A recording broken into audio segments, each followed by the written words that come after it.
ulitaong guwang mga igsuon, misaka sa dili iyahang balay, oy. O kadlaon, gipadakop, mga igalas, tagiyas balay. Ba sila po din nasaag ni siya.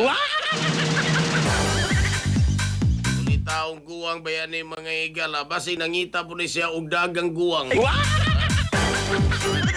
Rap mo na nga nisaka siya sa balay nga dili iya ha.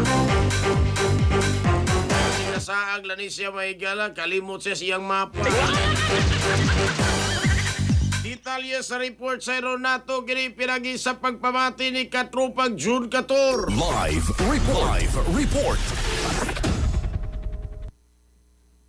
Yes, Katropang Jerry, no? Di ay 52 anyos nga ulitaong guwang dakpalis kapulisan sa dakbayan sa Naga human ni misud ni og laing panimahi ni siyang silingan dito ni hitabo ni kaghapon is kadlawon sa barangay Tinaan dakbayan sa Naga kining nadakpan ilhan nga si Maximino Olvinario Tihan Senior ulitaw residente ni sa buong barangay 52 anyos ang kining reklamante in taon nga nakurat nga si 56 anyos nga babae nga si alias sa Dolor dako niyang kakurat human niya makit-e kinig suspect nga dito na sud iyang panimay sa inisyal nga investigasyon sa kapulisan sa dakbayan sa Naga nasayran nga mga alas 12:50 kagahapon kadlawon dito sa may Puro Kados Upper South Barangay Tinaan gingong mitawag dayon kining complainant kadto sa kapulisan aron i-report nga dunay tawo ganing suspect dito na sud si iyang panimay nga way pagtugot dali nga mitubag kining pulis pagabot sa lugar ilang nakita gyud nga kining insidente na suta usab sa kapulisan nga kining suspect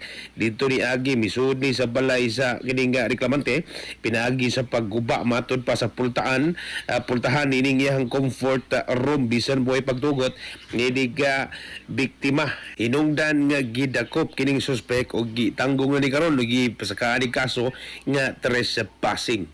Mga katropa, yung kalimot pagtumarog Santon Vitamin C ang alkaline nga vitamin C alang sa nagayusang Pilipino para sa Pilipinas inyong katropa June Cator XFM News. XFM report.